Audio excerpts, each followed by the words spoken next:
the Imperial Army! From the Imperial Army!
arrive at Yokohama at 0930 hours.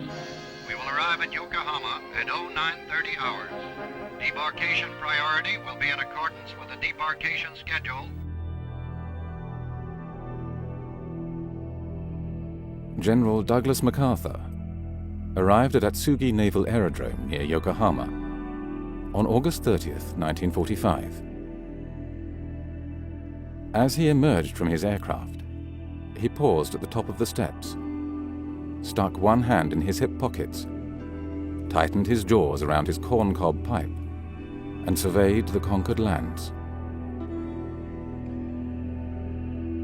This pose was repeated several times from different angles, so that all the press photographers could get a decent shot.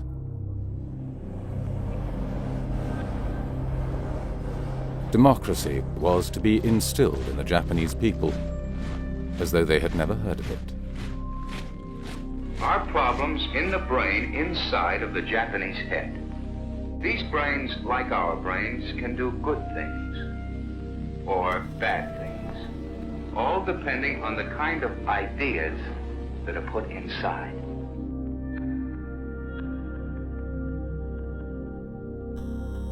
Kabuki plays featuring loyal samurai were banned or heavily censored, as were books and films about the bombings of Hiroshima and Nagasaki.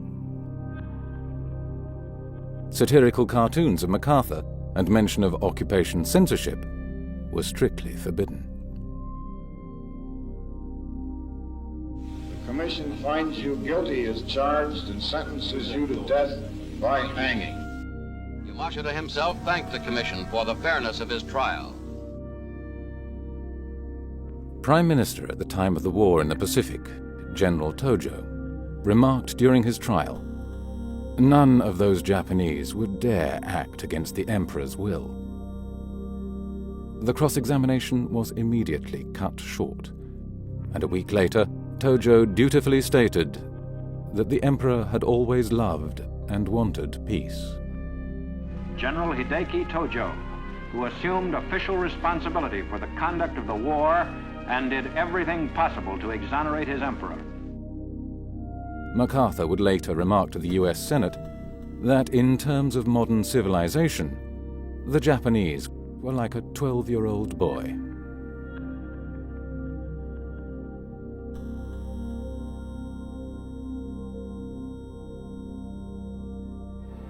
You are interested in the unknown, the mysterious, the unexplainable. That is why you are here. When the war was over, bank loan books had deteriorated. The assets the banks held were mainly war bonds and loans to destroyed industries. As such, the whole banking sector was virtually bankrupt. This problem was easily solved by the Bank of Japan. All it had to do was buy the banking sector's bad papers with newly created reserves, giving them good money for assets, which were often worthless.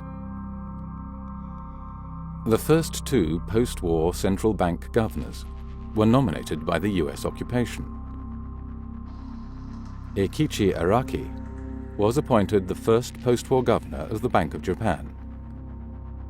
But soon after taking up this post, he was indicted by war crimes prosecutors and had to resign. Then, in 1951, after a general amnesty on suspected war criminals filling public offices, he was made ambassador to the United States. On returning from his post as ambassador in 1954, Araki was again made governor of the central bank.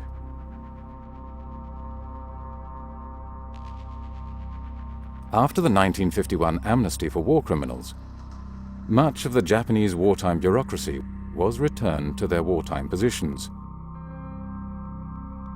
This included wartime politicians and most Home Ministry bureaucrats who had been in charge of the thought police, a number of which moved to the Education Ministry.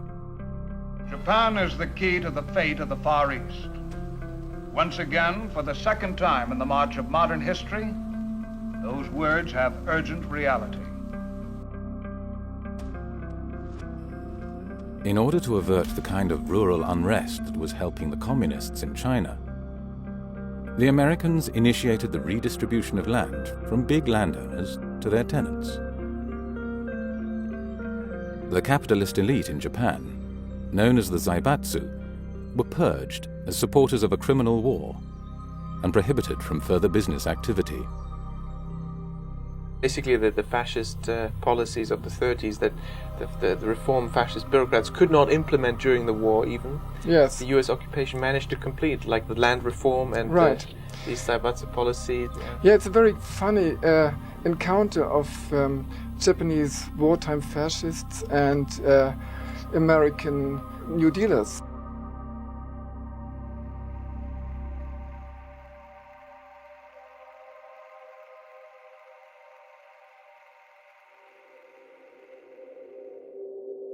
The Diet, home of Japan's Senate and House of Representatives. In Japan, fanatic students and leftist groups rioted for days on end, seeking to block the Mutual Defense Treaty with America. The socialist deputies staged a riot in the Diet itself. The police, in restoring order, also evicted the socialists.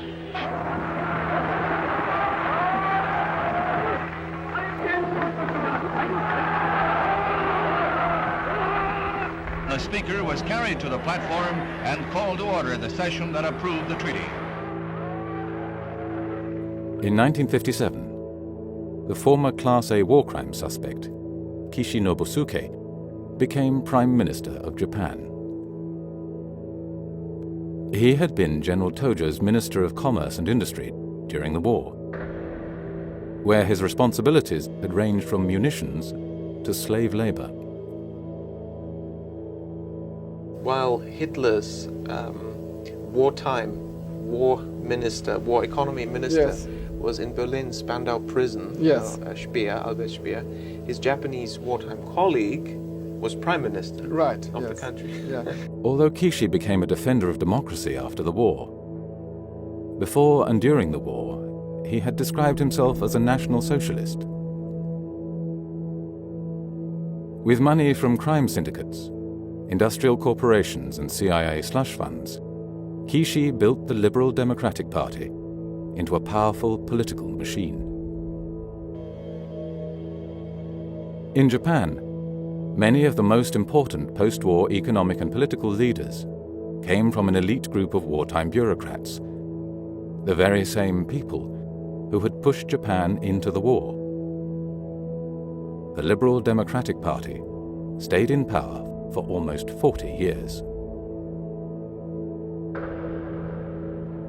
Welcome home in Japanese to these American soldiers.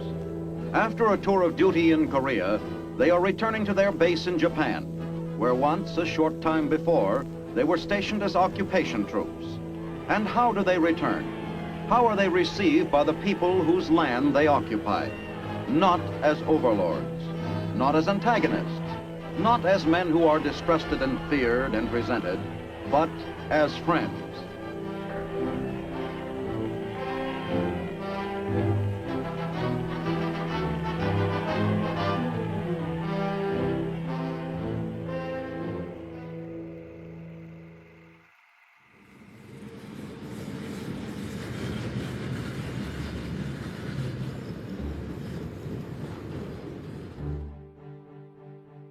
In Tokyo's central Chiyoda board, the Ministry of Finance had its headquarters.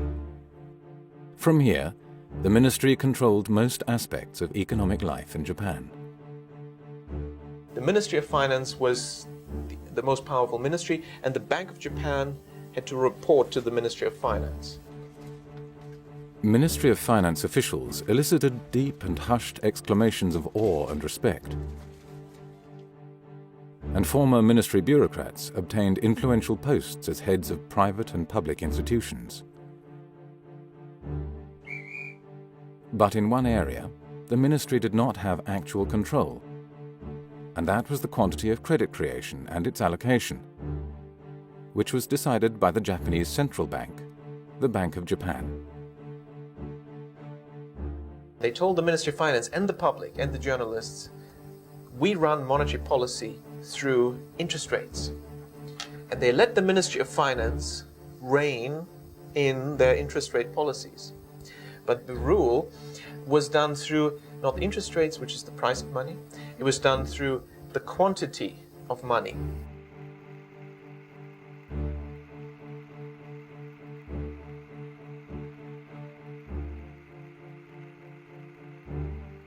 It worked this way. It's called window guidance. The Bank of Japan just told the banks how much they were going to lend, they will have to lend in the coming quarter, and which sector of the economy to lend to. It's credit allocation, credit control. The Bank of Japan gave quarterly instructions to individual banks on the value of loans and which industrial sectors they should be allocated to. All loans were broken down in sectors and subsectors, and large-scale borrowers had to be listed by name. The Bank of Japan could decide which projects should be encouraged and which should be discouraged by dictating to whom and for what banks could issue loans. This was the war economy system, adapted to the production of consumer goods. The 95 million people of Japan now enjoy a national income second only to the United States and the more prosperous nations of Western Europe. It's not a good system for capitalists, shareholders, but for the population, it created a lot of wealth, very even income and wealth distribution, very high growth, and very rapidly raised quality of life and standards of living. In 1959 alone, the economy expanded by 17%. But a result of the war economy system was that entire industrial sectors would compete not for profit, but for market share. Companies would fight until bankruptcy to gain market share. This phenomenon was soon recognized and called excess competition. The solution was the creation of explicit or implicit cartels. In the banking sector, window guidance acted as the cartel control mechanism, because the Bank of Japan could dictate the number and value of loans that banks issued. As a result, bank rankings never changed during the post-war era, except after mergers. According to one banker, if it were not for window guidance, we would compete until harakiri.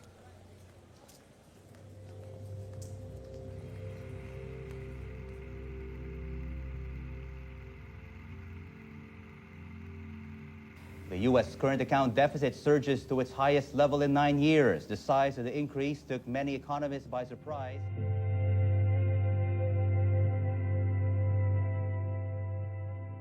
While cartels controlled competition within Japan, there were no such limits when it came to international markets. Japanese corporations soon became dominant in many markets in the world. In America, formal congressional hearings were held under the title Japanese Productivity Lessons for America. Leading economic theories indicate that only free markets can lead to success. But Japan rose within decades to become the second largest economy in the world, without relying only on the invisible hand of free markets. Japan's post-war economy was a fully mobilized war economy, with production shifted from weapons to consumer goods.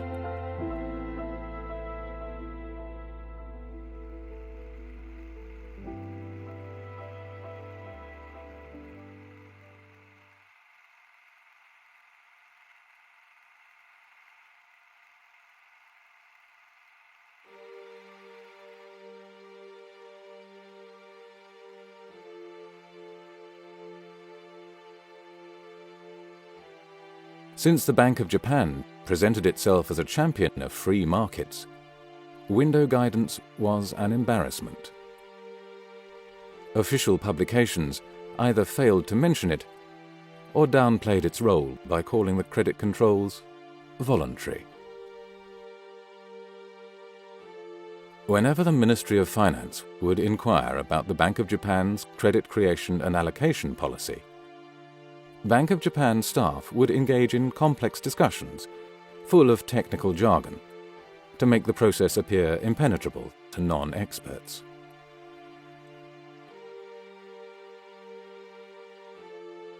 In November 1965, the first batch of Japanese government bonds came onto the market. From now on, when politicians wanted to spend more, they would no longer put pressure on the Bank of Japan, but instead exert it on the Ministry of Finance. So the ministry would ultimately preside over an ever-increasing national debt mountain.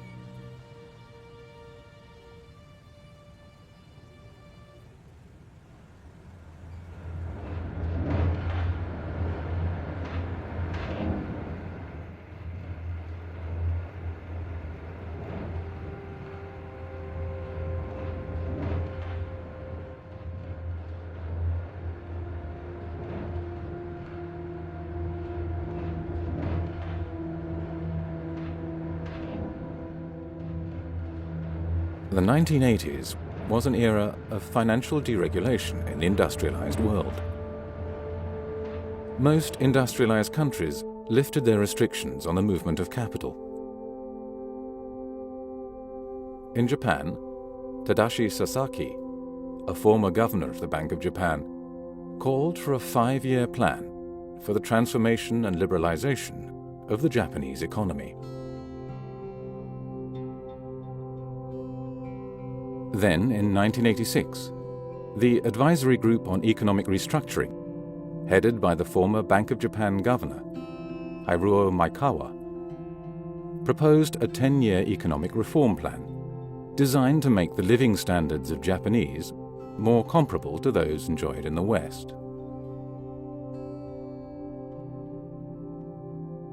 The proposal stated that the time has now come for Japan to make a historical transformation in its traditional policies on economic management and the nation's lifestyle.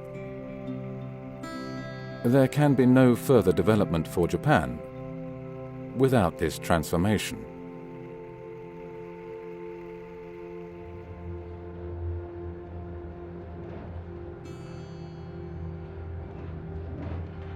The report read like a wish list by US trade negotiators. It started with calls for administrative reform and the abolition of bureaucratic powers. The goal was the transformation of the entire body politic, the abolition of the war economy system, and the introduction of a US-style free market economy. Those members of the advisory group who uttered dissent were relieved of their duties. Reports in the press were highly critical. Observers recognized the radical nature of the plan. It seemed far too ambitious. It was calling for a wholesale revolution of all parts of the Japanese economic, political, and social system.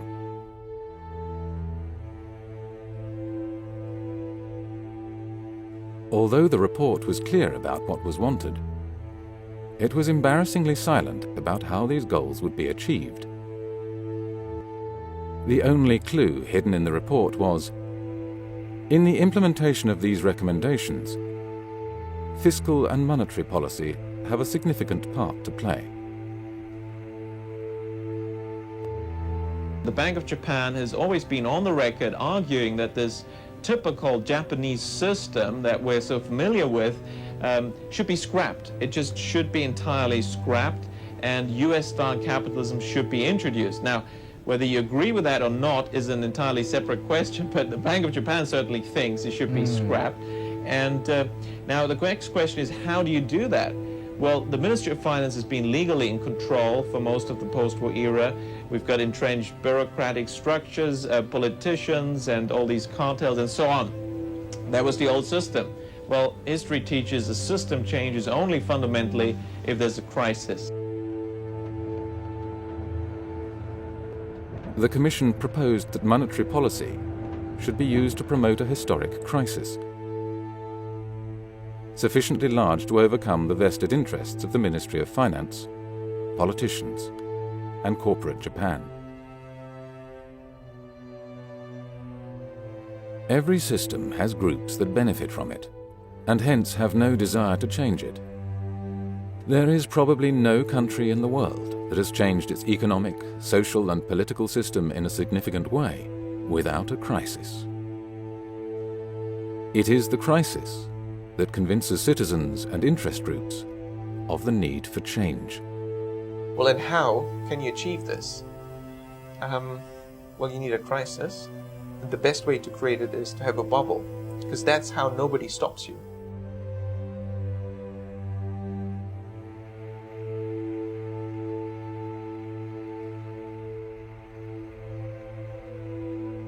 The Bank of Japan began to significantly increase window guidance loan quotas. Average yearly loan growth quotas were close to 15% in the late 1980s. One city banker would later remark, "During the bubble, we wanted a certain amount of loan increases, but the Bank of Japan wanted us to use more." 当時は20代とか30代でそんなに年収300万ぐらいでも銀行がお金を貸してくれる、どんどん貸してくれるっていうそういう時だったから、すごい若いのにマンション2個も3個も持ってる人とかいっぱいいた。The credit boom caused not only a boom in real estate, but also in the stock market. Between 1985 and 1989, stocks rose 240%, and land prices 245%. By the end of the 80s, the value of the garden surrounding the Imperial Palace in central Tokyo was worth as much as the entire state of California.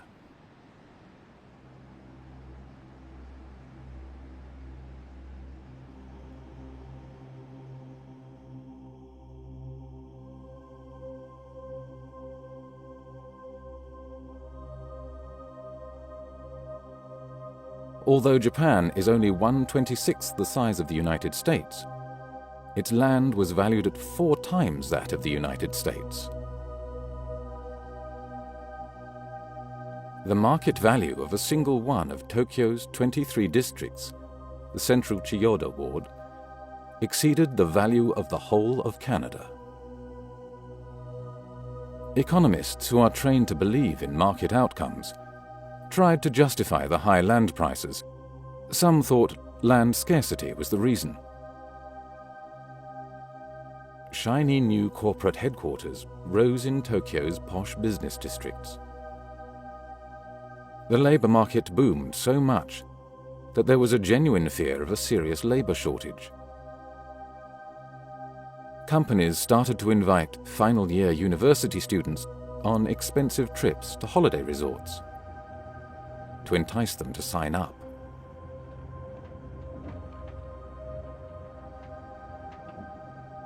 The politicians loved it. The Minister of Finance loved it. We had a boom, tax revenues going up.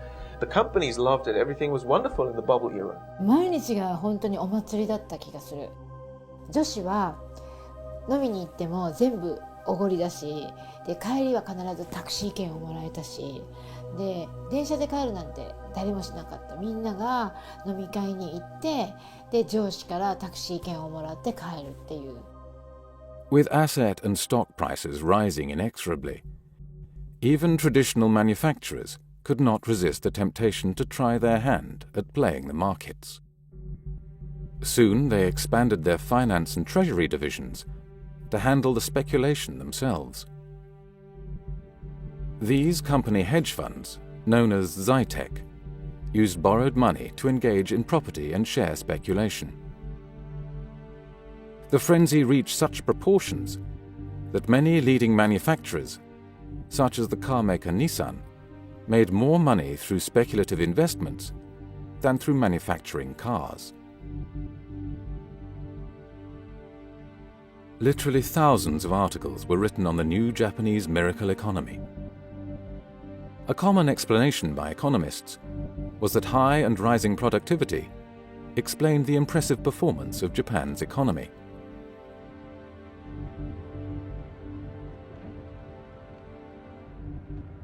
Books on Japanese management techniques became international bestsellers. Western businessmen read 17th century tracts on samurai strategies.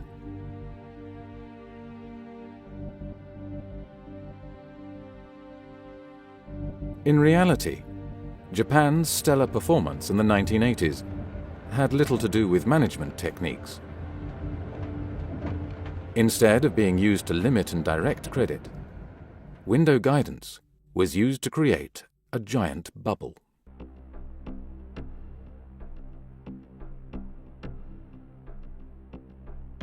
I conducted research actually interviewing Bank of Japan officers and bankers, both sides, on Sure. tape. The result was the Bank of Japan did continue its informal guidance. Sure. In fact, it was the Bank of Japan that forced the banks to increase their lending so much.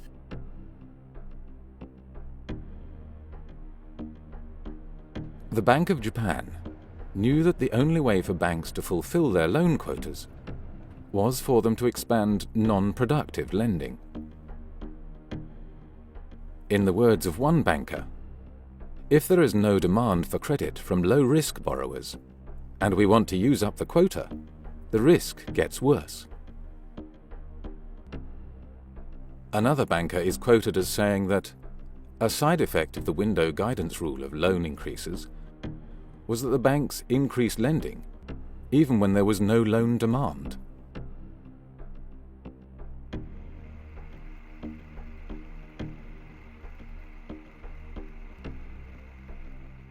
Like all bubbles, the Japanese bubble was simply fueled by the rapid creation of new money by the banking system. Between 1986 and 1989, Toshihiko Fukui was the head of the banking department at the Bank of Japan. This was the department that was responsible for the window guidance quotas. When Fukui was asked by a journalist, "Borrowing is expanding fast. Don't you have any intention of closing the tap on bank loans?" He replied, "Because the consistent policy of monetary easing continues, quantity control of bank loans would imply a self-contradiction. Therefore, we do not intend to implement quantitative tightening." With structural adjustment of the economy going on for quite a long period, the international imbalances are being addressed. The monetary policy supports this. Thus, we have the responsibility to continue the monetary easing policy as long as possible. Therefore, it is natural for bank loans to expand. Why were the banks lending so much? Well, they were lending so much because they were forced to do so by the orders of the Bank of Japan.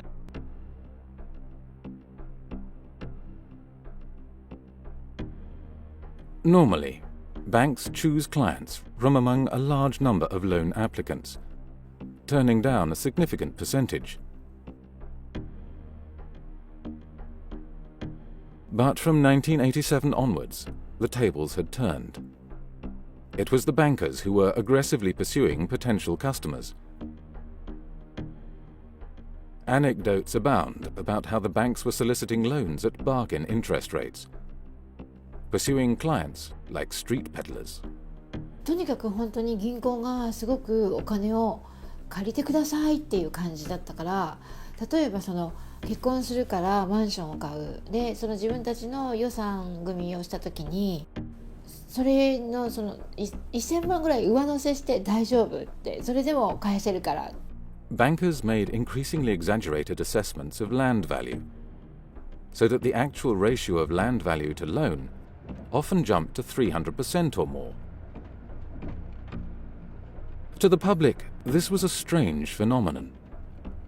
People soon dubbed it excess money. Only economists, analysts, and those working in the financial markets or for real estate firms knew better. They dismissed such simplistic analysis. Land prices were going up due to far more complicated reasons than just excess money, they claimed. Ordinary people simply did not understand the intricacies of advanced financial technology.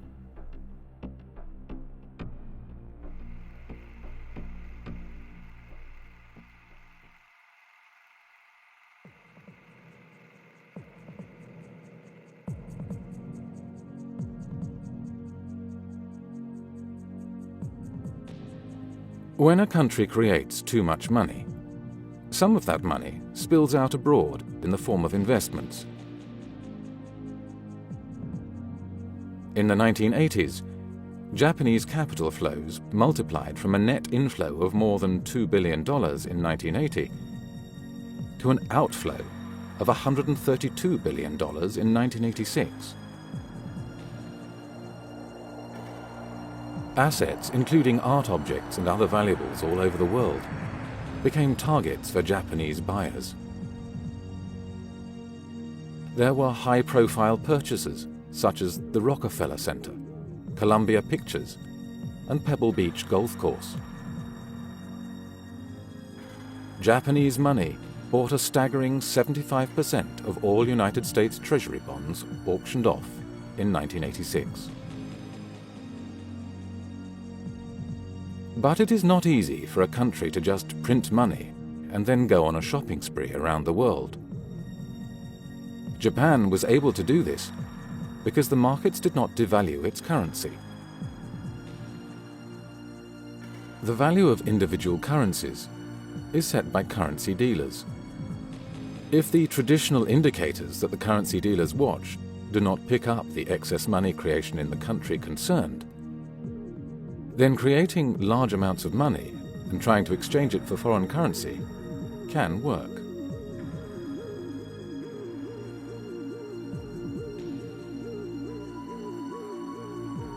Japan had pulled off the same trick that the United States had used in the 1950s and 1960s, when US banks excessively created dollars. Corporate America used this hot money to buy up European corporations, while the United States had the cover of the dollar gold standard. Japan's cover was a significant trade surplus.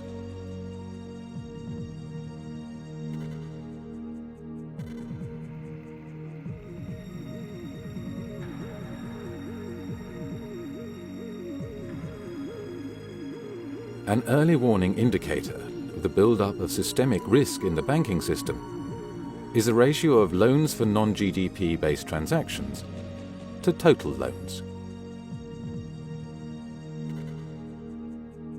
This ratio increases significantly in most countries that are subsequently struck by a banking crisis.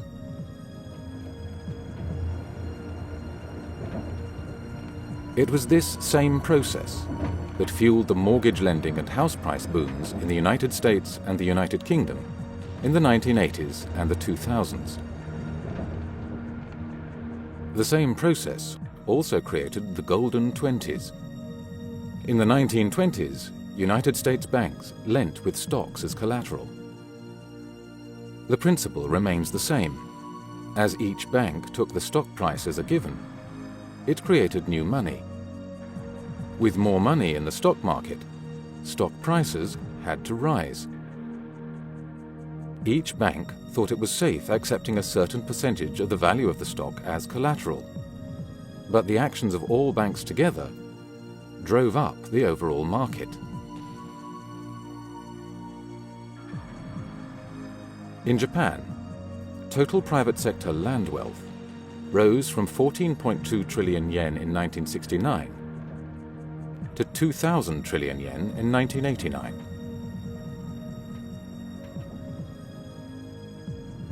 At his first press conference as the 26th governor of the Bank of Japan in 1989, Yasushi Mieno said that since the previous policy of monetary easing had caused the land price rise problems, real estate-related lending would now be restricted. He looked around, looked at the bubble, asset prices rising, the gap between rich and poor is getting bigger. Let's stop it. His name was Mr. Mieno, and he was a hero in the press because he fought against this silly monetary policy.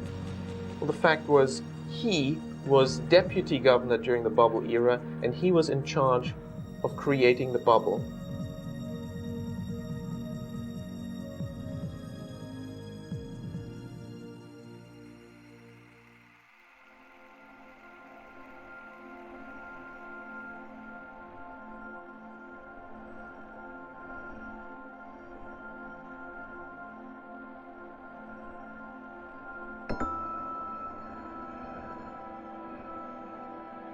All of a sudden, land and asset prices stopped rising.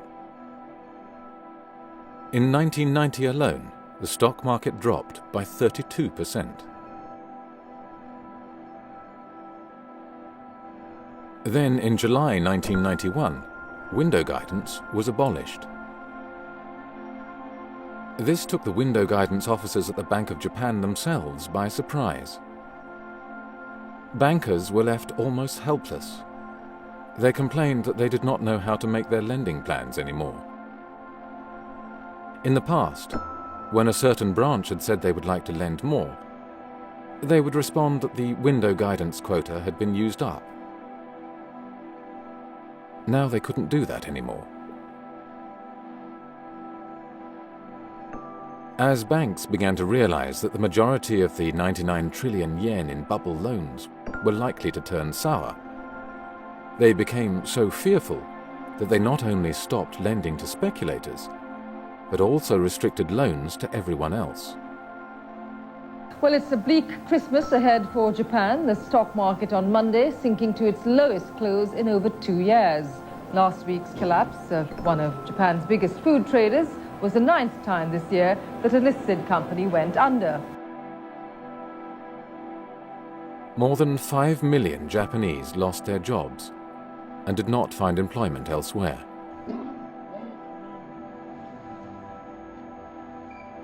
Suicide became the leading cause of death for men between the ages of 20 and 44. 毎日って言っても過言ではないぐらい首吊りしたりとかいなくなっちゃったりとか、そういう記事は、新聞紙面には流れましたね。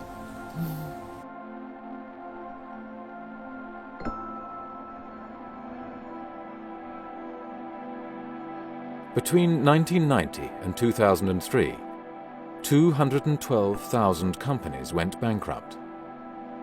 In the same period, the stock market dropped by 80%. Land prices in the major cities fell by up to 84%. Some economists seemed relieved. The downturn was evidence that Japan's economic system was not so successful after all. Meanwhile, the governor of the Bank of Japan, Yasushi Mieno, said that, thanks to this recession, everyone is becoming conscious of the need to implement economic transformation.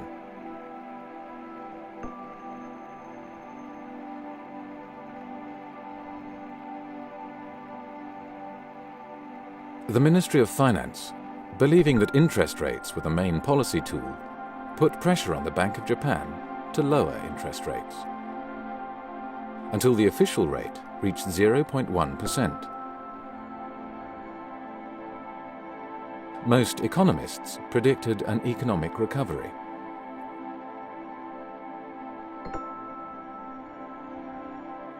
But despite frequent assertions in the financial press and by central banks that lower interest rates will stimulate growth and higher interest rates will slow growth, there is no empirical evidence for this relationship.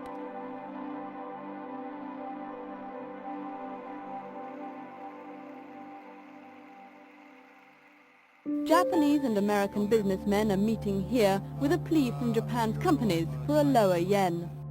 Only 6% of Japanese exporters can make profits with the dollar at less than 100 yen.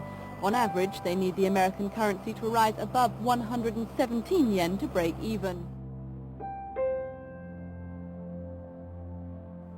The Ministry of Finance asked the Bank of Japan to sell large amounts of yen and buy US dollars, so that the exchange rate of the yen would fall and exports would pick up. We all know the two of them, the Ministry of Finance, MOF in Japan, and the Bank of Japan, they just don't get along well. And what has been happening also, again, this month, is that the Bank of Japan has been sterilizing its own intervention. Well, to be precise, the intervention ordered by the Ministry of Finance.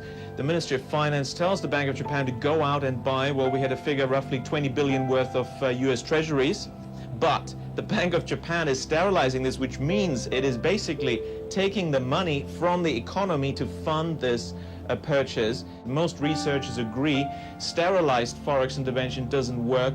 The BOJ is again sterilizing. That's why it doesn't work. That's why the yen has remained strong. A central bank can withdraw money from the economy by selling its assets, just as it can inject money into the economy by buying assets. When central banks buy and sell assets, they increase or decrease the amount of money circulating in the economy. Officials at the Bank of Japan ignored this and instead claimed that this structural transformation or reform may produce deflationary forces in the short run, but will generate a much more efficient economy after a while.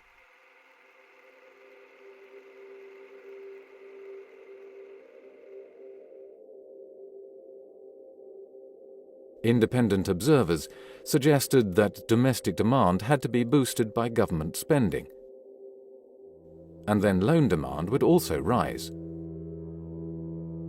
For a decade, the government followed their advice, boosting government debt to historic levels.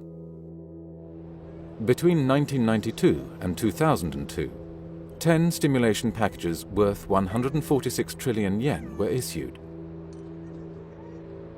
Mr. Richard Werner is chief economist at Jardine Fleming Securities in Tokyo. He joins us now to share his views on where the Japanese economy is heading. Mr. Werner, good evening to you. Thank you for joining us. The government was spending with the right hand, putting money into the economy, but the fundraising was done through the bond market, and therefore it took the same money out of the economy with the left hand. There was no increase in total purchasing power, and that's why the government spending couldn't have an impact.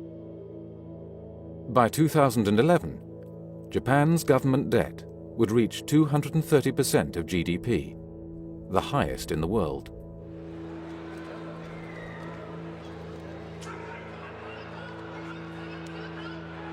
The Ministry of Finance was running out of options. Observers began to blame the ministry for the recession and started to listen to the voices that argued that the recession was due to Japan's economic system. But how difficult would it have been to solve the problems of bad debt in the banking sector and deflation? It turns out that this would not have been so difficult after all.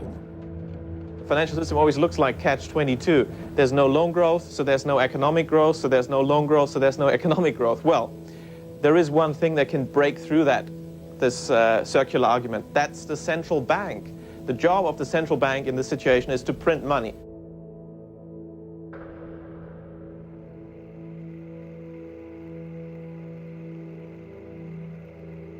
What we need now is more radical measures, and there are some painful ones, but there are also painless ones. The central bank could, for example, just buy all bad debts. At face value, Japan would have the strongest banks in the world. To bail out the banking sector, a central bank can buy up the bank's bad financial assets with newly created money, giving them face value for assets, which are often worth significantly less. This is what the Bank of Japan did after the war. Alternatively, money could be transferred to the banks by helping them make sizable profits. One way this can be achieved is for the central bank to corner a market, in effect, creating a mini-bubble in a certain market in which banks invest heavily, providing large profits for them. This turns out to be a relatively common technique by central banks to help their banking systems.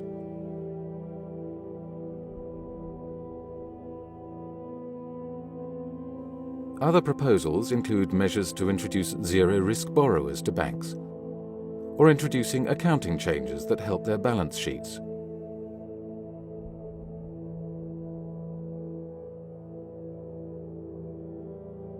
In Japan, the authorities and the Bank of Japan argued, as did the Western powers almost 2 decades later, that the taxpayer should foot the bill. In March last year, as you may remember, the government injected a large amount of money into some 15 major Japanese financial institutions, and we were one of them. Yeah. That helped us write off bad debts and also to beef up our capital base so that we would be prepared to lend.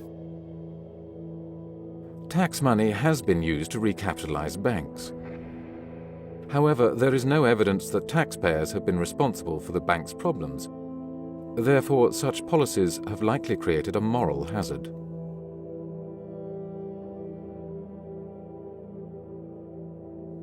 The money supply is determined by the net increase in money creation by banks and the central bank. If moral hazard dictates that the banking sector should not be bailed out, deflation and recession can still be avoided by the central bank. To do this, the central bank can increase the money supply. A central bank can increase the amount of money in an economy at any time, without limit, by simply buying assets from the private sector and paying with newly created credit. The Bank of Japan could, for instance, have bought real estate and converted it into public parks. And there is an opportunity here to solve 3 problems in one stroke. The economy needs money creation, the banks need to get rid of their bad debt, and the real estate sector needs some transactions. Well, what you can do is just have the central bank print money, buy the land from the banks, turn it into parks, and actually you solve another problem, quality of life in Japan. Even if the Bank of Japan had later sold these parks at a fraction of the cost, it would still have made money, because it costs a central bank nothing to create the money in the first place. Another option for injecting money into the economy is quantitative easing. Despite having all these options available, the Bank of Japan, at every stage, refused to implement policies that would have resolved the crises. When I was at the Bank of Japan 92-93 as a visiting researcher, I was convinced that this recession was going to get really bad. So any Bank of Japan guy who I could get to talk to me, I would ask, well, why aren't you printing more money? I noticed they were not printing enough money. And I met one guy who was quite open about that, and he said, Richard, yeah, sure, we could have printed more money, we could have created a recovery, but then nothing would have changed. Japan's economic structure would not have changed. Now, at that time, I still wasn't ready to believe that the Bank of Japan was seriously prolonging the recession on purpose in order to get structural changes. That just seemed a bit too wild. Finance Minister Masajiro Shiokawa has turned to the Bank of Japan, asking it to help stop deflation, or fight deflation at least. The Bank of Japan consistently defied calls by the government, finance minister and prime minister to create more money to stimulate the economy and end the long recession. At times, the Bank of Japan even actively reduced the amount of money circulating in the economy, which worsened the recession.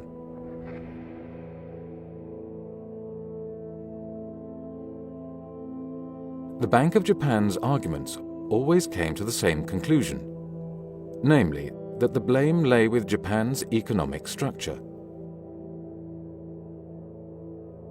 Central bank staff even argued that significant monetary easing could cause harm by inducing a further delay in the progress of structural adjustment.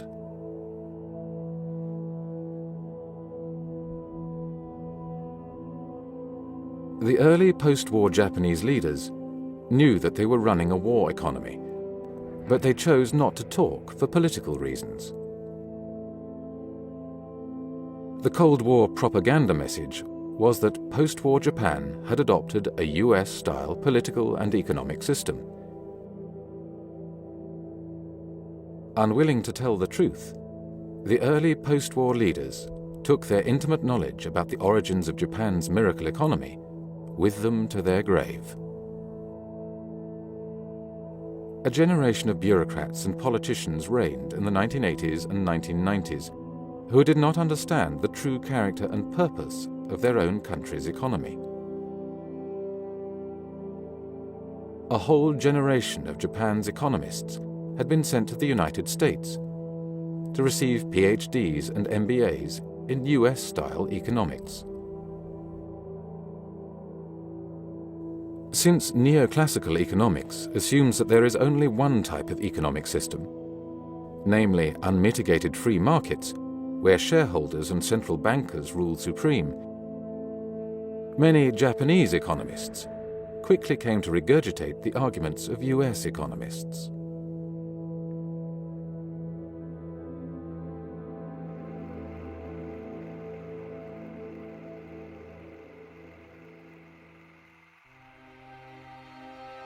The US and Japan closed 2 days of insurance talks on Tuesday. Primary sector deregulation is needed to overcome the entrenched interests of large insurance companies, life and non-life, and the Ministry of Finance bureaucracy.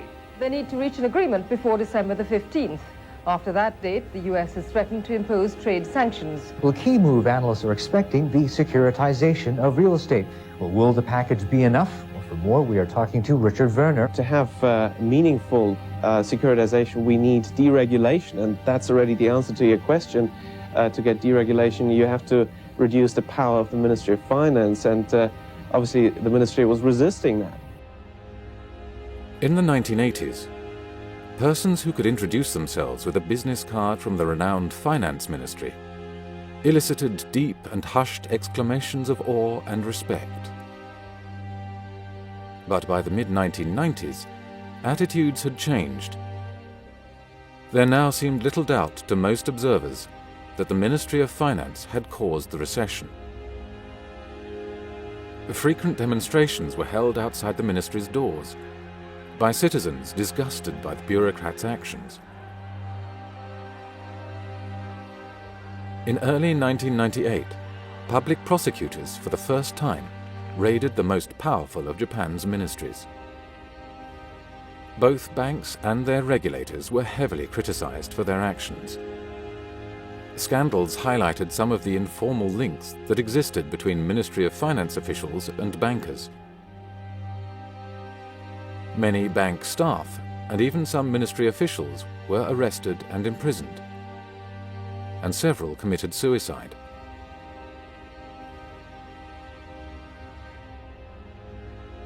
As central banker Masaki Shirakawa had explained, it is not easy to change the institutional framework and promote structural reform, since it necessarily involves the vested interests of all the related individual economic agents.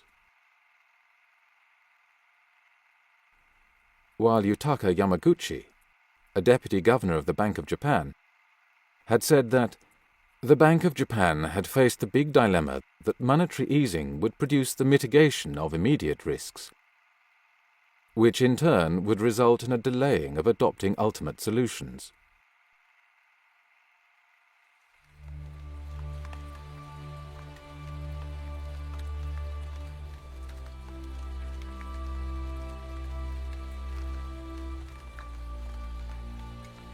From the mid-1990s onwards, the government began to dismantle much of the power structure of the Ministry of Finance.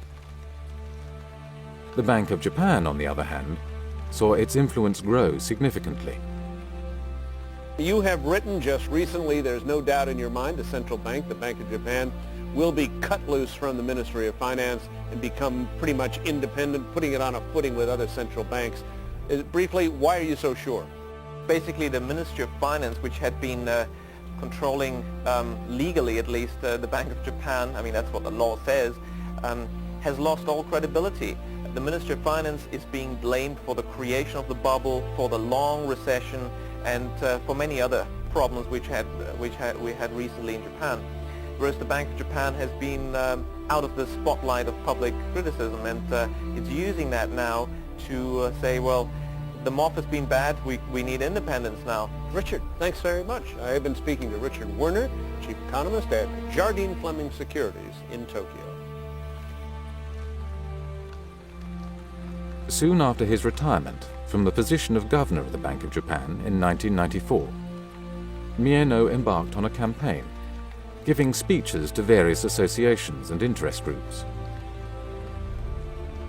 He lobbied for a change in the Bank of Japan law. His line of argument was to subtly suggest that the Ministry of Finance had pushed the Bank of Japan into the wrong policies. To avoid such problems in the future, the Bank of Japan needed to be given full legal independence. According to Mieno, making central banks independent reflected the human wisdom that had been nurtured by history. In 1998, monetary policy was put into the hands of the newly independent Bank of Japan. So you're saying that politicians as well as economists should be putting more pressure towards the Bank of Japan in order to create more money, but a lot of critics are going to say that that is intervening into the central bank's independence. What do you make of that? I think that's exactly right. That is intervening in the central bank's independence, and that's exactly what we need.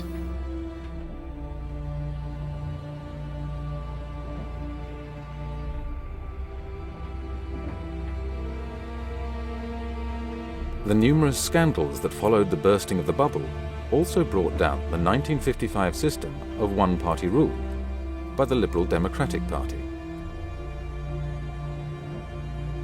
In the old system, politicians did not compete by proposing different policies. Policy was made by the bureaucrats, and politicians merely focused on appeasing local constituencies with public works projects. In October 1997, for the first time in post-war history, all policy initiatives to stimulate the economy originated from politicians, not bureaucrats. Then, in early 2001, a new type of politician was swept to power. Japanese government bonds staged their biggest rally this month as Junichiro Koizumi emerged as the hot favorite to become the country's next prime minister. Junichiro Koizumi became prime minister. In terms of his popularity and his policies, he is often compared to Margaret Thatcher and Ronald Reagan. His message was simple: no recovery without structural reform.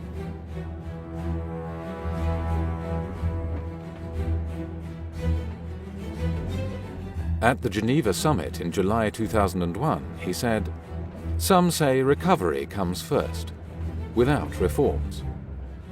But if the economy recovers, the will to reform will disappear. Therefore, after the elections, I will continue with the plan of no growth without structural reform." During 2001, the message of no economic growth without structural reform had been broadcast on an almost daily basis on the nation's TV screens. 先週開かれた G7 でも先月の日米首脳会談でも外国から要求されるのは日本の構造改革。確かにお隣韓国では経済危機のどん底で財閥解体などに取り組み、今や経済は急回復。だが韓国よりはるかに巨大で影響の大きい経済大国日本の構造改革はまだこれからだ。 Now everyone believes we need structural changes. We need to scrap Japanese-style capitalism to get a recovery. Why? It seems we tried all the policies. It seems we've tried everything. Nothing works. So the system itself, the Japanese-style economic system, must be to blame. So we better get rid of it.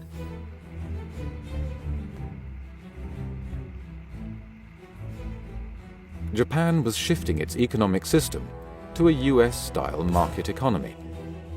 And that also meant that the center of the economy was being moved from banks to stock markets. To entice depositors to pull their money out of banks and into the risky stock market, reformers withdrew the guarantee on all bank deposits, while creating tax incentives for stock investments. As US-style shareholder capitalism spread, unemployment rose significantly. Income and wealth disparities rose, as did suicides and incidents of violent crime. Then, in 2002, the Bank of Japan strengthened its efforts to worsen bank balance sheets and forced banks to foreclose on their borrowers. Until then, Hakuo Yanagasawa, Minister for Financial Services, had resisted the Bank of Japan-inspired proposal to inject tax money into banks, effectively nationalizing them, taking over their management, and using this power to call in loans from companies, thus triggering many bankruptcies of large firms. Mr. Yanagasawa was duly sacked by the Prime Minister and replaced with Heizo Takenaka. Takenaka was a supporter of the Bank of Japan's plan to increase foreclosures of borrowers. Minister Takenaka was trying to implement a policy to actually dramatically weaken the balance sheets of the banks in order to give him a free hand and allow him to nationalize them. Takenaka appointed a task force to oversee the banking policies, which included 2 former Bank of Japan staff. One of them, Takeshi Kimura, immediately demanded that accounting changes be implemented which would worsen bank balance sheets and render nationalization unavoidable. Takuro Morinaga, a well-known economist in Tokyo, argued forcefully that the Bank of Japan-inspired proposal by Takenaka would not have many indigenous beneficiaries, but instead would mainly benefit US vulture funds specializing in the purchase of distressed assets.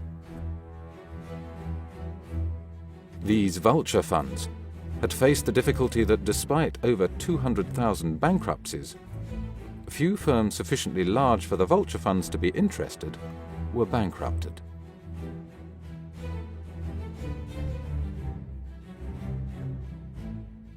When Kimura's and Fukui's support for the bankruptcy plan was voiced, the former operated a private company that advised on the securitization of distressed assets, and the latter was an advisor of the Wall Street investment firm Goldman Sachs, one of the largest operators of vulture funds in the world.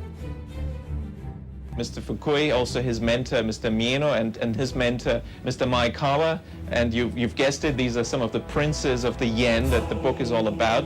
They have said on the record in the 80s and also throughout the 90s, what is the goal of monetary policy? It is to change the economic structure. Now, how do you do that? Well, you need a crisis, and that's really what they've done. They've created a crisis to change the economic structure. Richard, we're just out of time. I have to cut you off. Thank you so much, and we apologize. 当時はですね、3ヶ月に一度ですね、要はどれぐらい貸出額を増やすかということを各銀行が割り当てられるわけですね。で、窓口費用については、例えば A 銀行がいくら、B 銀行がいくらということで、これはもう明らかに、命令といいましょうか、お宅の銀行はこれだけ増やせというふうなことを言われるわけですね。バブルの原因は窓口指導なんですね。で、窓口指導は日銀が独立的に決めたものなんですね。The department responsible for the window guidance quotas of the Bank of Japan was called the Banking Department. And who was in charge of this? The man at the head of this banking department inside the Bank of Japan during the bubble from 86 to 89 was Toshihiko Fukui. Mr. Fukui, the current governor of the Bank of Japan. He's the man who created the bubble. When Fukui had become governor of the Bank of Japan, he would say, "While destroying the high-growth model, I am building a model that suits the new era." They have succeeded on all counts. If you look at the list of their goals, and it was more than a wish list, it was more or less a plan that they mapped out. They wanted to achieve. They've reached all those goals. Destroy the Ministry of Finance, break it up, get an independent financial supervisory agency, reach independence for the Bank of Japan itself by changing the Bank of Japan law, and engineer deep structural changes in the economy by shifting from manufacturing to services, opening up, deregulating, liberalizing, privatizing, the whole lot.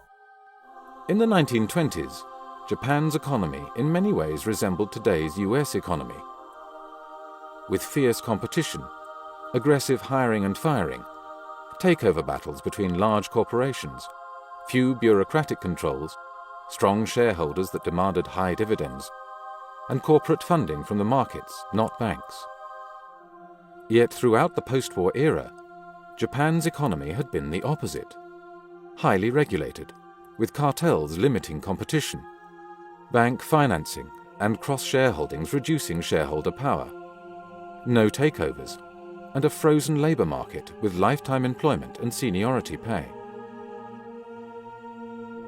It was claimed that to end the recession and improve performance, Japan must shift from welfare capitalism back to shareholder capitalism. Yet it remains unclear why a country that had run a consistent and significant balance of trade surplus would need to change its economic system to become more competitive.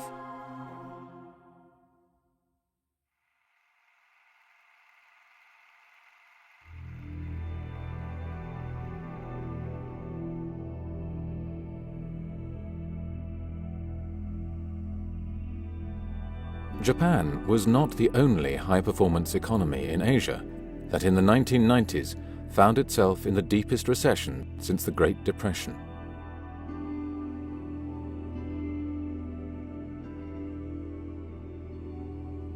In 1997, the currencies of the Southeast Asian tiger economies could not maintain a fixed exchange rate with the US dollar.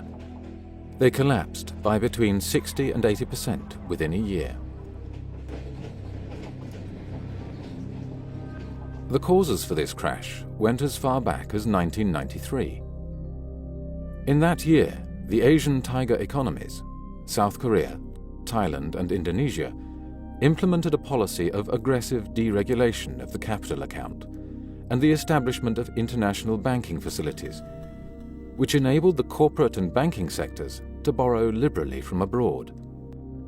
The first time in the post-war era that borrowers could do so.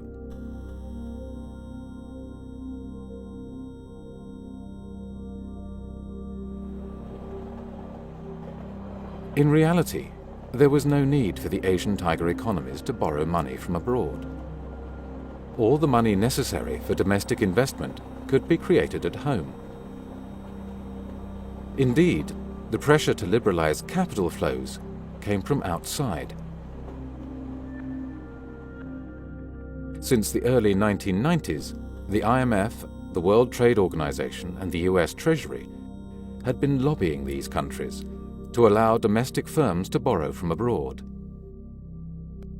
They argued that neoclassical economics had proven that free markets and free capital movement increased economic growth. Once the capital accounts had been deregulated, the central banks set about creating irresistible incentives for domestic firms to borrow from abroad by making it more expensive to borrow in their own domestic currencies than it was to borrow in US dollars. domestic local interest rates were higher than the US dollar interest rate. Okay, and the exchange rate was virtually fixed. It was the government and the central bank that said, we will maintain the exchange rate. That's right. That's right. Central banks of Thailand and other East Asian countries resisted exchange rate adjustment, and they tried to send a signal that they would protect the exchange rate. The central banks emphasized in their public statements that they would maintain fixed exchange rates with the US dollar, so that borrowers did not have to worry about paying back more in their domestic currencies than they had originally borrowed. When I went to Thailand, I was actually on an ADB mission as an outside consultant. I went straight to the Bank of Thailand and asked them, were there any informal credit guidance schemes? And they were surprised that I asked this question, because of my study of Japan, I thought perhaps there's something similar. And they told me, it was a young staff who perhaps wasn't aware of the politics involved. He said, yeah, we have this credit planning scheme. Banks were ordered to increase lending, but they were faced with less loan demand from the productive sectors of the economy, because these firms had been given incentives to borrow from abroad instead. They therefore had to resort to increasing their lending to higher-risk borrowers.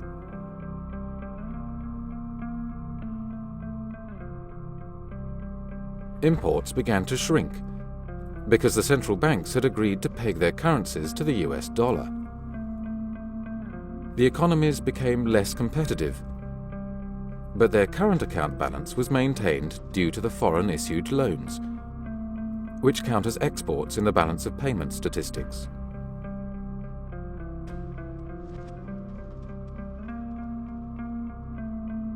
When speculators began to sell the Thai baht, the Korean won, and the Indonesian rupee, the respective central banks responded with futile attempts to maintain the peg until they had squandered virtually all of their foreign exchange reserves. This gave foreign lenders ample opportunity to withdraw their money at the overvalued exchange rates. The central banks knew that if the countries ran out of foreign exchange reserves, they would have to call in the IMF to avoid default. And once the IMF came in, the central banks knew what this Washington-based institution would demand, for its demands in such cases had been the same for the previous 3 decades. The central banks would be made independent. On the 16th of July, the Thai finance minister took a plane to Tokyo to ask Japan for a bailout.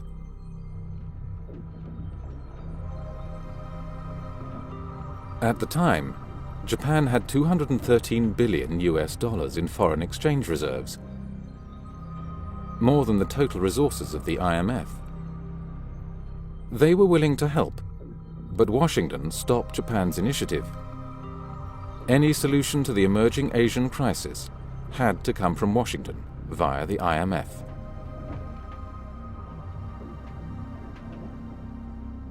After 2 months of speculative attacks, the Thai government floated the baht.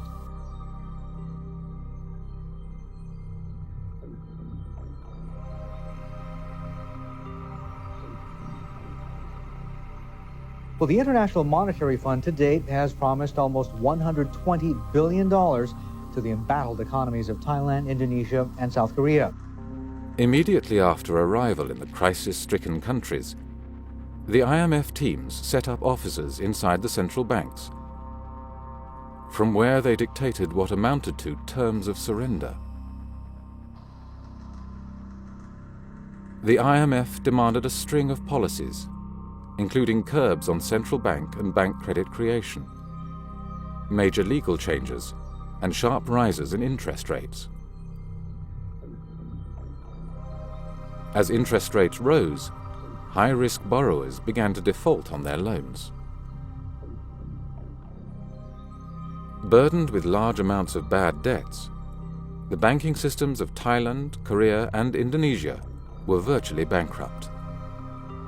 Even otherwise healthy firms started to suffer from the widening credit crunch. Corporate bankruptcies soared. Unemployment rose to the highest level since the 1930s.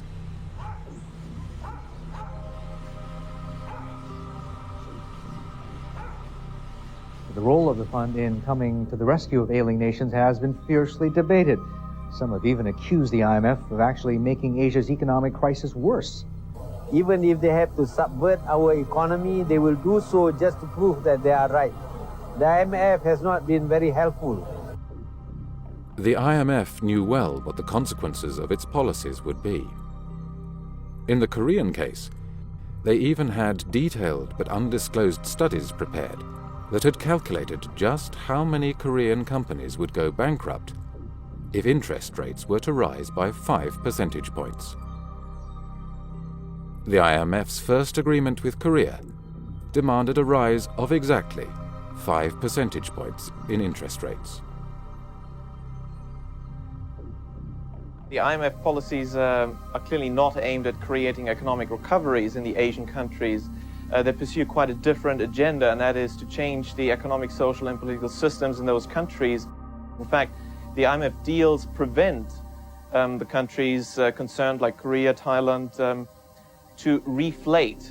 Interesting. You're saying it's making the crisis worse, and you're suggesting that the IMF has a hidden agenda. Well, I mean, it's not very hidden, this agenda, because the IMF quite clearly demands that the Asian countries concerned have to change the laws so that foreign interests can buy anything from banks to land.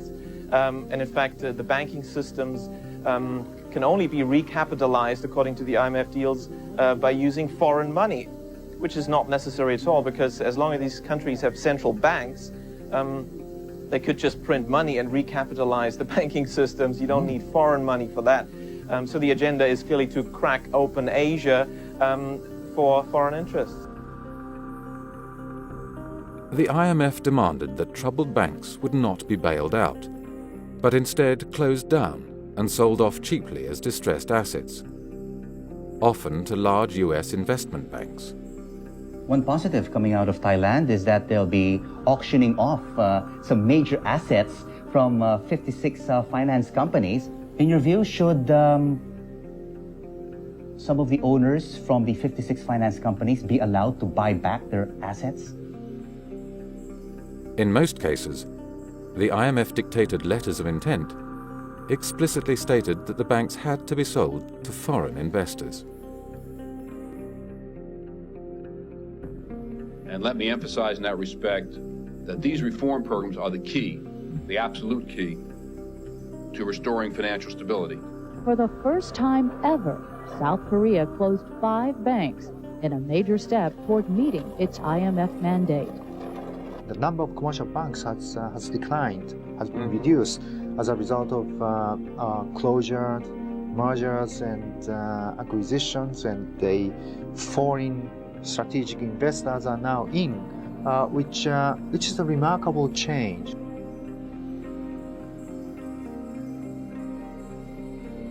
In Asia, government-organized bailouts to keep ailing financial institutions alive were not allowed.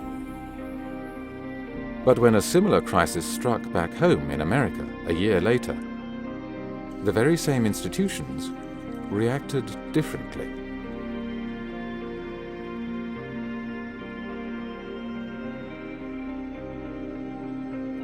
The Connecticut-based hedge fund, Long-Term Capital Management, which accepted as clients only high-net-worth individual investors and institutions, had leveraged its $5 billion in client capital by more than 25 times, borrowing more than $100 billion from the world's banks.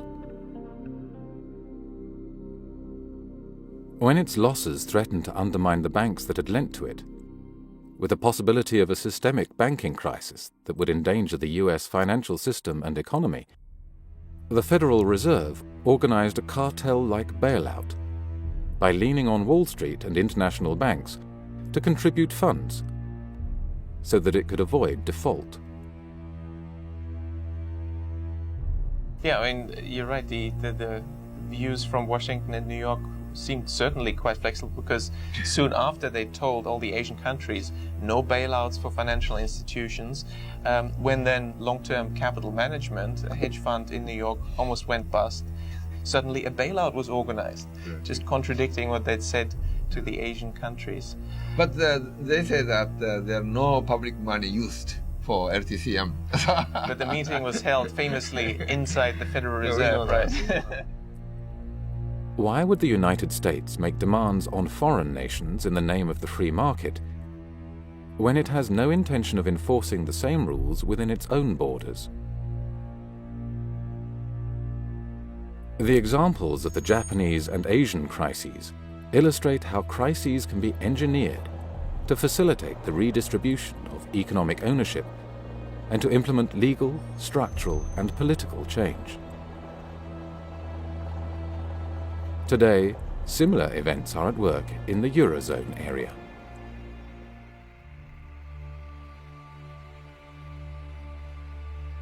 Countries within the euro currency bloc have forfeited their right to a national currency and handed this power to the European Central Bank. With me here in the studio is Richard Werner. He's the professor at Southampton University.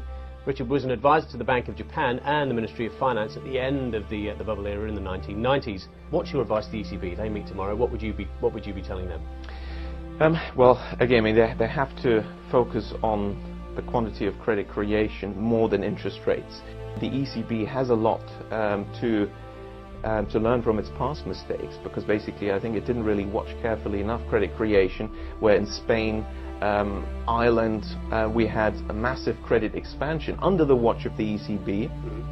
They didn't look at that. Interest rates, of course, are the same in the Eurozone, but the quantity of credit cycle is very different. There's one interest rate for the whole euro area, but in 2002 the ECB told the Bundesbank to reduce its credit creation by the biggest amount in its history, and told the Irish Central Bank to print as much money as if there's no tomorrow. What do you expect is going to happen? Same interest rate. Is the same growth? No. Recession in Germany, boom in Ireland. Which one tells you that? Which variable? Credit creation.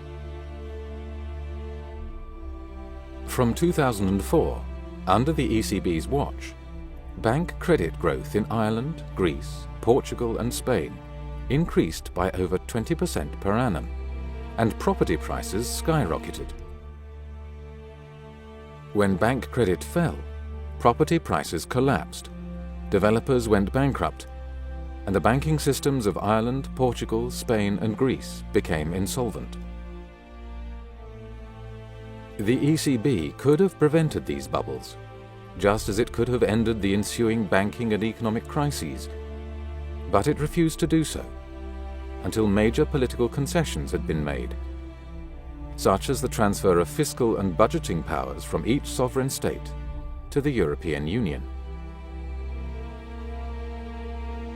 In both Spain and Greece, youth unemployment has been pushed up to 50%, forcing many youths to seek employment abroad.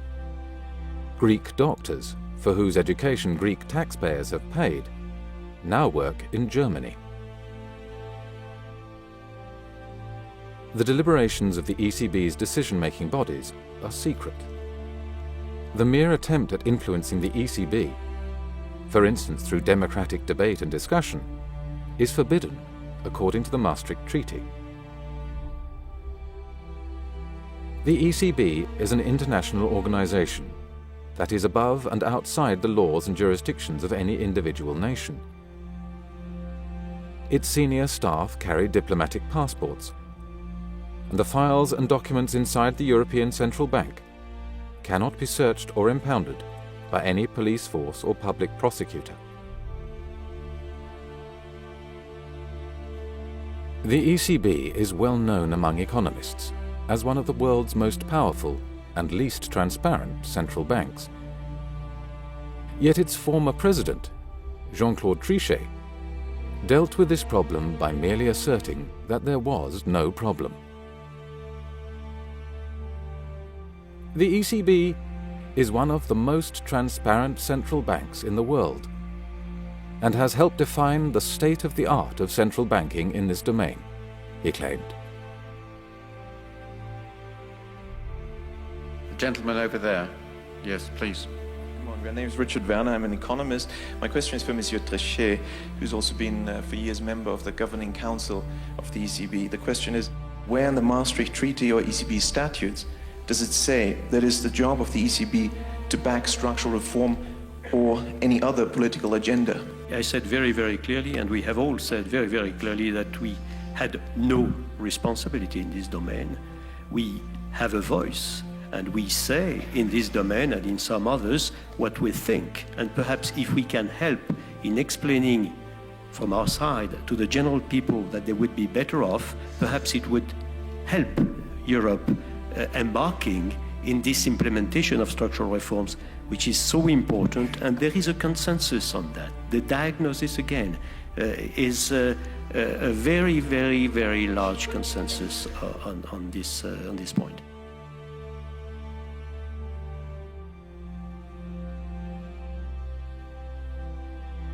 The European Commission, an unelected group whose aim is to build a United States of Europe, with all the trappings of a unified state, has an interest in weakening individual governments and the influence of the democratic parliaments of Europe. It turns out that the evidence for central bank independence that was relied upon in the Maastricht Treaty derived from a single study that was commissioned by none other than the European Commission itself. Published in 1992 under the name One Market, One Money, the study purported to demonstrate that central bank independence led to low inflation. James Forder, an Oxford academic, has since demonstrated that this study was manipulated to obtain the desired result. The story we're being told by the central banks just does not add up, and there is evidence that central banks work differently from what they would like us believe as to how they work. The world over, central banks hold significant yet little understood powers. Often independent, unaccountable and obscure, central banks operate in the shadows, yet their actions affect us all. Central banks in almost all countries worldwide, and the IMF has helped a lot in achieving this, they've become totally independent and in practice not accountable to any democratic institution, and accountability to parliaments is usually minor and in practice meaningless. Whether it is the Bank of Japan, the Federal Reserve, the Bank of England or the European Central Bank, examples of central bank deception abound. In the United States in the 1920s, banks were encouraged to create money and give it to speculators. The resulting depression persuaded the freedom-loving Americans that a decentralized federal system without strong national controls could not work. In the 1990s, the Japanese were persuaded that their economic system, which had brought considerable prosperity and equality, needed to be changed into a so-called free market system. And while Japan's transformation was not yet complete, the central bankers struck again, with an IMF-led raid on the Asian tiger economies.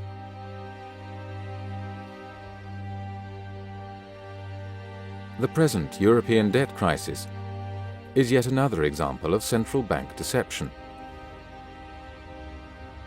To create a public consensus for the need for structural reform, by purposefully creating a recession and then needlessly prolonging it, must constitute an abuse of power. Do citizens really want to be manipulated in such a costly and dishonest manner?